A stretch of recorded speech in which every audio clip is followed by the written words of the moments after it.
இந்த மஸ்ஜிதின் நிர்வாக சபை தலைவர் முதல் ஏனைய உறுப்பினர்களே, இங்கு சமூகம் தந்திருக்கும்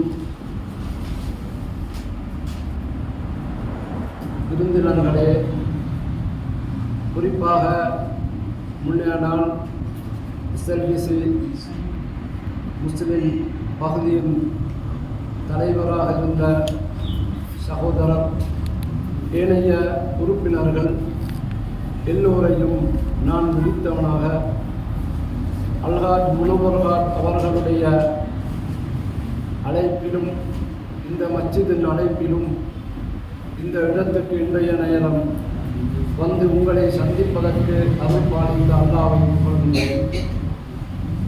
அன்பார்ந்த சகோதரர்களே, புனிதமிகு ரமலான் மாதத்தை அடைந்து 2 பத்துகளை நாங்கள் வழி அனுப்பிவிட்டோம்.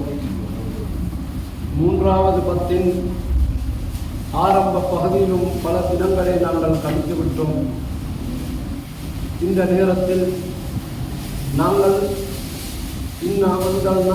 லைலத்துல் கத்ர், நிச்சயமாக நாங்கள் அல் குர்ஆனை லைலத்துல் கத்ருடைய இரவிலே இறக்கினோம். வமா அத்ராக மா லைலத்துல் கத்ர், லைலத்துல் கத்ர் என்ன, எது, எப்படி என்று உங்களுக்கு தெரியுமா? லைலத்துல் கத்ரி கைரும் மின் அல்ஃபி ஷஹர். இந்த லைலத்துல் கத்ர் என்பது 1000 மாதங்கள் அமல் செய்வதை விட மேலான ஒரு தினமாகும். அன்பார்ந்த சகோதரர்களே, அந்த வகையில் இந்த வருடம் ரமலானை அடைந்து 2 பத்துகளை அனுப்பிவிட்டு 3வது பத்திலே நாங்கள் இருக்கின்றோம். இந்த வேளையில் நாங்கள் இந்த கடைசி பத்தை மிகவும் விசேடமாக, மிகவும் உன்னதமான ரீதியில் இந்த பகுதியை நாங்கள் அழித்துக் கொள்ள முடியும் என்றால் நாங்கள் பாக்கியசாலிகள். நாங்கள் சென்ற வருடம் இதை போன்று ரமதானை அடைந்தோம். அந்த ரமதானில் எங்களோடு இருந்த பலர் இன்றைய தினம் மறுமை வாழ்க்கைக்காக சென்று விட்டார்கள். இன்றைய தினம் இங்கு நாங்கள் ஒன்று சேர்ந்திருக்கிறோம். அடுத்த வருடமும் இருந்து ரமதானை முடிப்போமா இல்லையா என்பது அல்லாஹ்வுக்கு மாத்திரம்தான் தெரிந்தது. சில வேளை எங்களுடைய வாழ்நாளில் கடைசி ரமதானாக இந்த ரமதான் இருக்க முடியும். எனவே நாங்கள் இருக்கும் இந்த தினங்களை மிகச் சிறந்த முறையில் பயன்படுத்தி, அதுவும் கடைசி 10 லைலத்துல் கத்ருடைய இரவு கடைசி 10 ஒற்றைய தினங்களில் வருகிறது. 21, 23, 25, 27, 29 என்ற இந்த ஒற்றைப்பட தினங்களில் லைலத்துல் கத்ரை நாங்கள் தேடிக்கொண்டிருக்க வேண்டும்.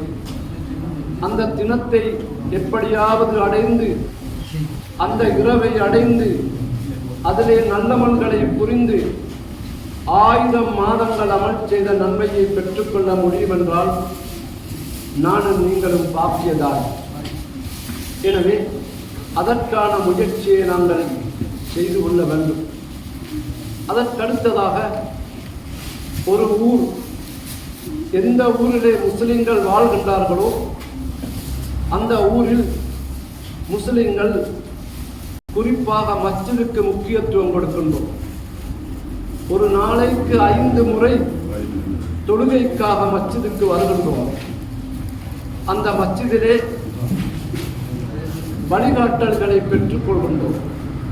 அந்த மஸ்ஜிதிலே ஒன்று கூடி எங்களுடைய ஊருக்கான திட்டங்களை பற்றி நாங்கள் ஆலோசனை செய்கின்றோம். அந்த மஸ்ஜிதிலே இருக்கும் இமாம், ட்ரஸ்டிமார்கள், பொறுப்பு வாய்ந்தவர்கள், அவர்களை வைத்து ஊரின் அபிவிருத்தி, மார்க்க ரீதியான விளக்கம், இஸ்லாத்திலே உறுதியாக இருப்பதற்கான வழிகாட்டல் போன்றவற்றையெல்லாம் ஒவ்வொரு மஸ்ஜிதும் செய்து கொண்டிருக்கின்றன. அந்த வகையில் இந்த பாதுகை, இந்த மஸ்ஜிதும் ஒரு முக்கியமான ஒரு இடத்திலே ஒரு சிறந்த பணியை அது ஆற்றிக் கொண்டிருக்கின்றது. அந்த வகையில் இன்றைய தினம் இந்த சிறந்த ஏற்பாட்டையும் செய்து இந்த பகுதி மக்களுக்கு மார்க்க விளக்கத்தை கொடுப்பதோடு ஊர் மக்கள் எல்லோரும் ஒன்று சேர்ந்து ஒரே சபையிலே உட்கார்ந்து நோன்பு திறக்கும் வைபத்திலே கலந்து கொள்வதற்காக நாங்கள் அனைவரும் கூடியிருக்கின்றோம். எல்லாம் வல்ல ரஹ்மான் என்னையும் உங்களையும் இந்த மஸ்ஜிதிலே கொண்டு சேர்த்திருப்பதை போன்று அதனும் உன்னதமான நோன்பு திறக்கும் வைபவத்திலே என்னையும் உங்களையும் அல்லாஹ் தஆலா கொண்டு சேர்த்திருப்பதை போன்று நாளை மறுமையில் நாங்கள் ரய்யான் என்ற சுவர்க்கவாதிகளுக்கு சிறந்த ஒரு இடமாக ரய்யான் என்ற வாயிலையுடைய சுவர்க்கம் எங்களுக்கு இருக்கிறது. அந்த சுவர்க்கத்திலும் இப்படி நாங்கள் ஒன்று சேர்வதற்கு எல்லோருக்கும் நல்லருள் பாலிப்பானாக. இந்த ரமதான் எங்களில் சில வேளை எங்களுடைய வாழ்நாளின் கடைசி ரமதானாக இருக்கலாம். எனவே இருக்கும் தினங்களை நாங்கள் அதிகமாக இபாதத்திலே வணக்க வழிபாடுகளிலே இஸ்திக்பாரிலே நாங்கள் அதை பயன்படுத்தி கொடுக்க வேண்டும். மஸ்ஜிதுகளில் தொழுகையை நடாத்துவதை போன்று சிறுவர்களுக்கு குர்ஆன் மதரசா பாடங்கள் நடைபெற வேண்டும். இங்கு அது நடந்து கொண்டு இருக்கிறது என்று நாங்கள் கருதுகிறோம். அதே நேரத்தில் அல் குர்ஆன் இறக்கப்பட்ட மாதம் ஷஹ்ரு ரமதானை பற்றி அல்லாஹ் கூறும்பொழுது ஷஹ்ரு ரமதான் அல்லது முன்னிலவி இருக்கிறோம். அல் குர்ஆன் இறங்கப்பட்ட மாதம்தான் ரமதான் மாதம். அல் குர்ஆன் இறங்கப்பட்டதன் மூலம்தான் ரமதானுக்கு சிறப்பு. எனவே அந்த குர்ஆன் வெறுமனே ஓதுவதற்கு மாத்திரம் உரியதல்ல. ஒவ்வொரு மஸ்ஜிதும் அல் குர்ஆனை மக்களுக்கு சிறந்த உலமாக்களை அழைத்து மஸ்ஜிதின் இமாமை சாற்றி ஏனைய உலமாக்களை வரவழைத்து அல் குர்ஆன் விளக்கம் பாராயணம் தெளிவு செய்யும் இடமாக அல் குர்ஆன் இருக்க வேண்டும். வஅன்னல் மஸாஜித லில்லாஹ், பள்ளிகள் அல்லாஹ்வுக்கு சொந்தமானது. எனவே அந்த மஸ்ஜித் எல்லா முஸ்லிம்களும் கௌரவித்து அந்த மஸ்ஜிதிலே நன்மைகளை பெற்றுக்கொள்ள முயற்சிக்க வேண்டும். இந்த மஸ்ஜிதுக்கு வரும் பொழுது ஓத வேண்டிய ஒரு துஆ இருக்கிறது. அல்லாஹும்ம ஃப்தஹ் லி அப்வாப ரஹ்மத். மஸ்ஜிதின் உள்ளே நுழையும் பொழுது யா அல்லாஹ் உனது ரஹ்மத்துடைய வாயிலை திறந்துதான் என்று நாங்கள் துஆ செய்து கொண்டு வர வேண்டும். உண்மையில் மஸ்ஜிதினுக்குள்ளே இதை ஓதும் பொழுது வாழ்நாளில் ஒருவருக்கு ஒரு முறை அந்த துஆ அவருக்கு ஏற்றுக்கொள்ளப்பட்டாலும் பெரிய ஒரு பாக்கியம் தான். ஆனால் எங்களில் பலர் அந்த துஆவை மறந்து விடுகின்றார்கள். இன்னும் அந்த துஆவை பாடமாக்காதவர்கள் இருக்கிறார்கள். அல்லாஹும்ம எனக்கு ரஹ்மானே உனது அருளுக்குரிய வாயிலை திறந்து விடுவாயா. அல்லாஹும்ம ஃப்தஹ் லி அப்வாப ரஹ்மத்திக், உனது ரஹ்மத்துடைய வாயிலை எனக்கு திறந்து விடுவாயா என்று நாங்கள் துஆ கேட்கிறோம். அதை போன்று இந்த ரமதான் இஸ்திக்பார் தௌபா அல்லாஹ்விடம் இஸ்திக்பார் செய்து பாவ மன்னிப்பை நாங்கள் தேட வேண்டும். மனிதன் என்ற ரீதியில் கையால் கண்ணால் உணர்வால் சிந்தனைகளால் பேச்சால் நாங்கள் பாவம் செய்து கொண்டிருக்கிறோம். எனவே ஃபகுல் துஸ்தக்பிரு ரப்பக்கும் இன்னஹு கான கஃபாரா, நீங்கள் உங்களுடைய ரப்பிடம் இஸ்திக்பார் தேடிக் கொண்டிருங்கள். நிச்சயமாக அல்லாஹ் தஆலா பாவங்களை மன்னிக்கிறான். அதே நேரத்தில் எங்களுடைய பலருடைய பெற்றோர்கள் மறுமையை நோக்கி போய்விட்டார். அவர்கள் எங்களை ஒழுக்கத்திலும் இஸ்லாமிய பண்பாடுகளிலும் ஒழுக்க மாண்புகளிலும் வளர்த்ததனால் தான் நாங்கள் இப்படி மஸ்ஜிதுகளுக்கு வருகின்றோம். இங்குள்ள பலரை எடுத்துக்கொண்டால் பல ஊர்களை சார்ந்தவர்கள் வந்திருக்கிறோம். நாங்கள் எங்களுடைய பெற்றோர்களின் வழிகாட்டல் நாங்கள் சிறுவராக இருக்கும் பொழுது எங்களுக்கு மார்க்க விழுமியங்களை காட்டித் தந்த பெரியவர்கள் மௌத்தாகிவிட்டார்கள். அவர்கள் எல்லோருக்கும் அல்லாஹ் தஆலா ரஹ்மத்து செய்து பாவங்களை மன்னித்தருள்வானாக. அன்பார்ந்த சகோதரர்களே, எனவே எங்களுடைய வளர்ந்து வரும் தலைமுறைக்கு நாங்கள் முக்கியத்துவம் கொடுக்க வேண்டும். மஸ்ஜிதுகளில் அடிக்கடி அவர்களை ஒன்று சேர்க்க வேண்டும். அவர்களுக்கான தெளிவையும் விளக்கங்களையும் கொடுக்க வேண்டும். மஸ்ஜித் தொழுகையால் சிறப்பிக்கப்படுவதை போன்று வமஜ்தமா கௌமுன் ஃபீ பைத்தின் மின் புயூத்தில்லாஹ் யத்லூன கிதாபல்லாஹி வ யததாரஸூனஹு ஃபீமா பைனஹும். இந்த ஒரு மஸ்ஜிதிலே ஒரு கூட்டம் ஒன்று கூடி அல்லாஹ்வுடைய வேதத்தை ஓதி வயத்ததாரஸூனஹு ஃபீமா பைனஹும், அந்த வேதத்திலே குர்ஆனிலே ஓதப்பட்ட வசனத்திலே என்ன தெளிவுகள் இருக்கிறதோ அதை யார் யாரெல்லாம் விளங்கிக் கொள்கின்றார்களோ மஸ்ஜிதிலே கூடி யத்லூன கிதாபல்லாஹி வ யததாரஸூனஹு இல்லா நஸலத் அலைஹிமுஸ் ஸகீனா. பள்ளியிலே குர்ஆன் ஓதி விளங்குகின்றவர்களுக்குரிய சிறப்பை பாருங்கள். இல்லா நஸலத் அலைஹிமுஸ் ஸகீனா, ஸகீனத் என்ற அமைதி இறங்குகிறது. வ கஷியத்துஹுர் ரஹ்மா, அல்லாஹ்வுடைய அருள் அவர்களை சூழ்கின்றது. வ ஹஃபத்துஹுமுல் மலாயிகா, அல்லாஹ்வுடைய மலக்குகள் அவர்களை சூழ்ந்து கொள்கிறார்கள். எவ்வளவு பெரிய சிறப்பு என்பதை பாருங்கள். வ கஷியத்துஹுமுர் ரஹ்மா வ ஹஃபத்துஹுமுல் மலாயிகா வ ذكرஹுமுல்லாஹு ஃபீ மன் இந்தா. அந்த குர்ஆன் விளக்கம் மஸ்ஜிதிலே நடைபெறும் அந்த கூட்டத்திலே இருந்து முடிந்ததும் நேரடியாக மலக்குகள் அல்லாஹ்விடம் போய் இவர்களை பற்றி கூறுகின்றார். அந்த சபையை மலக்குகள் வந்து சூழ்ந்து கொள்கின்றார்கள். எனவே மஸ்ஜித் என்பது தொழுகை நடாத்தும் இடம் மாத்திரமல்ல, அது குர்ஆன் விளங்கப்படும் இடமாக மஸ்ஜிதுகள் மாற்றப்பட வேண்டும். அது மாத்திரமன்றி ஊரின் அனைத்து பிரச்சனைகளுக்கும் தீர்ப்பு கொடுக்கும் இடமாக மஸ்ஜிதுகள் இருக்க வேண்டும். ஊரிலே இரண்டு சகோதரர்களுக்கிடையில் மனக்கசப்பா, அவர்களை அழைத்து ஆலோசனை கூறி மன்னிப்பு கேட்க வைத்து ஒற்றுமைப்படுத்தப்பட்டு அந்த மஸ்ஜித் அந்த மக்களை ஒற்றுமையாக வாழ்வதற்கான வழிகாட்டலை கொடுக்க வேண்டும்.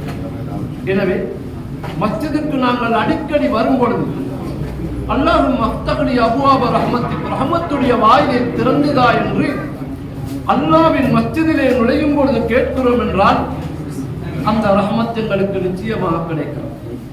அல்லாஹும் மஃப்தஹ்லி அபுவாப ரஹ்மத்திக். அதை போன்று அல்லாஹும் மஃப்தஹ்லி அபுவாப ஃபத்லிக், நாங்கள் மஸ்ஜிதுக்கே வரும் பொழுது ரஹ்மத்தை கேட்டு செல்லும் பொழுது எவ்வளவு ஒரு துஆவை ரசூல் ஸல்லல்லாஹு அலைஹி வஸல்லம் காட்டி தந்திருக்கிறார் பாருங்கள். வெளியே செல்லும் பொழுது அல்லாஹும் மஃப்தஹ்லி அபுவாப ஃபத்லிக், உனது அருளை, உனது பரக்கத்தை, உனது ரஹ்மத்தை, உனது விசாலத்தை நீ எனக்கு தா என்று மஸ்ஜிதை விட்டு வெளியேறும் பொழுது நாங்கள் துஆ கேட்கிறோம். இந்த துஆக்களை எல்லாம் நாங்கள் மறந்து விட்டோம். மறந்து விட்டு எங்களுடைய பிசினஸ்லே நொஸ்ட், எங்களுக்கு கஷ்டம், எங்களுக்கு பிரச்சனை, ஆனால் அந்த பரக்கத்தை எடுத்து தரும் அந்த துஆவை அல்லாஹ்வின் யஸ்அலுக மின் ஃபத்லிக், யா அல்லாஹ் நான் இப்பொழுது மஸ்ஜிதிலே இருந்து வெளியேறுகிறேன், எனக்கு உனதுடைய ரஹ்மத்தை தா, பரக்கத்தை தா, அருளை தா, பாக்கியத்தை தா என்று துஆ கேட்கின்றோம் என்றால், அதுவும் தொழுதுவிட்டு சுஜூத் செய்துவிட்டு மஸ்ஜிதை விட்டு வெளியேறும் போது இந்த துஆவை ஓதுகின்றோம் என்றால் அது எங்களிடமிருந்து ஏற்றுக்கொள்ளப்படுமா இல்லையா? அல்லாஹ் எவ்வளவு பெரிய பாக்கியத்தை தந்திருக்கின்றார்.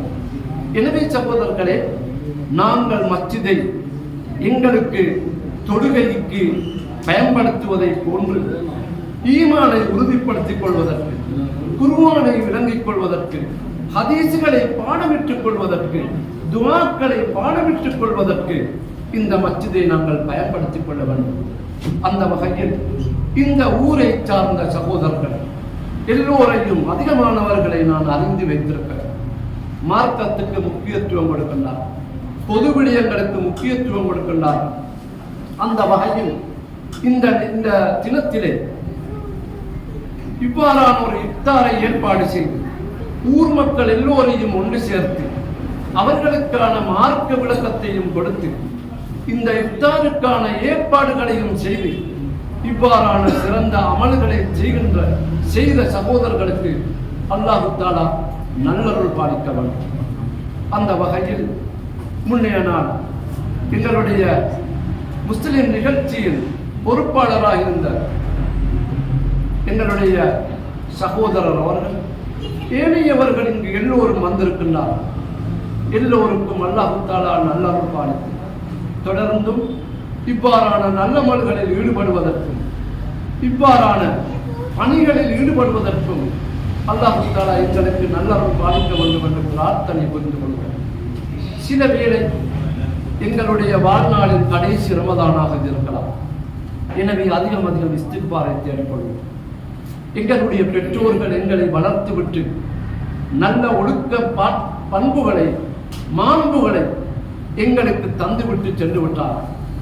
எங்களிலே யார் யாருடைய பெற்றோர்கள் மௌத்தானார்கள் எல்லோருக்கும் அல்லாஹ் தஆலா சுவர்க்கத்தை கொடுப்பானா, பாவங்களை மன்னித்து விடுவானா, எங்களையும் அவர்களையும் ஹவுதுல் கௌதருக்கு பக்கத்திலே நாளை மறுமையில் ஒன்று சேர்த்து வைப்பானா.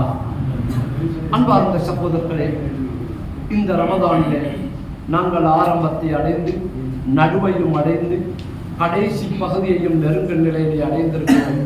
எனவே எல்லாம் வல்ல ரஹ்மான் என்னையும் உங்களையும் அல்லாஹ் தஆலா கபூல் செய்து இன்றைய தினம் இந்த மஸ்ஜிதிலே இந்த இஃப்தாருக்கான ஏற்பாடு செய்தவர்கள், அதற்காக செலவு செய்தவர்கள், அதற்காக முக்கியத்துவம் கொடுத்தவர்கள் எல்லோருக்கும் எவ்வளவு பரிபூர்ணமான இஃப்தாருக்கான நன்மையை கொடுக்கின்றார்கள் அந்த நன்மையை அவர்கள் அனைவருக்கும் கொடுத்தருவானா. இந்த ஊருக்கு அல்லாஹ் தஆலா நல்லருள் பாலிப்பானா. இந்த ஊருக்கு பரக்கத்தை கொடுத்தருவானா. இந்த ஊரிலே உள்ள மக்கள் ஈமானிலே இஸ்லாத்திலே உறுதியாக இருப்பதற்கு நல்லருள் புரிவானா. அவர்களுடைய பெண்கள், பிள்ளைகள், ஆண் பிள்ளைகள், குடும்பத்தினர் எல்லோரும் ஒற்றுமையோடு ஒழுக்கத்தோடு மார்க்கத்தோடு தீனோடு வாழ்ந்து தீனோடு மௌத்தாகுவதற்கு நல்லருள் பாலிப்பானா. எல்லாம் வல்ல ரஹ்மான் இந்த நாட்டிலே அமைதியை தந்தருவானா. இந்த நாட்டிலே பொருளாதார அபிவிருத்தியை தந்தருவானா. இந்த நாட்டின் ஆட்சியாளர்களிடம் முஸ்லிம்களை பற்றியுள்ள நல்லெண்ணத்தை ஏற்படுத்தி விடுவாயா. இந்த நாட்டின் பாதுகாப்பு துறையிலே முஸ்லிம்களை பற்றி நல்லெண்ணத்தை ஏற்படுத்தி விடுவாயா. இந்த நாட்டுக்கு அனைத்து பாக்கியங்களையும் கொடுத்து இந்த நாட்டிலே அபிவிருத்தி நடந்த நாடாக இந்த நாடு மாறுவதற்கு நல்லருள் பாலிப்பானா. எல்லாம் வல்ல ரஹ்மான் எங்கள் எல்லோருடைய பாவத்தையும் மன்னித்து எல்லோருக்கும் நல்லருள் பாலிப்பானாக. وآخر دعوانا أن الحمد لله رب العالمين والسلام عليكم ورحمة الله وبركاته.